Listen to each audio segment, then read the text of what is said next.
أنا نزلت البحر مع 2 غواصين وطلعنا 2 بس. اشترك في القناة واضغط لايك وصلى على النبي علشان القصة الجاية يمكن تكون عنك.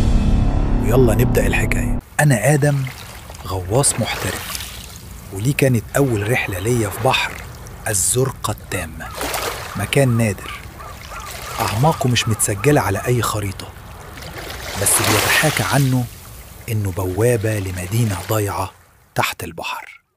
نزلنا 3 غواصين، أنا وندى وسيف. بعد 30 متر الإشارة انقطعت، وبعد 50 متر شفنا مباني، حرفياً مدينة كاملة تحت البحر، شوارع، أعمدة، تماثيل، وكل حاجة سليمة كأنها لسه متسيبة حالاً. سيف قال إحنا أول ناس يشوفوا ده كشف تاريخي.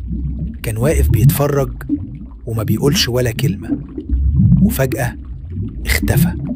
قعدنا ندور، بس لقينا تمثال جديد شكله زيه، وشه، هدومه، كل حاجة، كأن المدينة أخدته. ندى بدأت تصرخ، وأنا كنت حاسس بهوا بارد بيلف حوالينا تحت المية.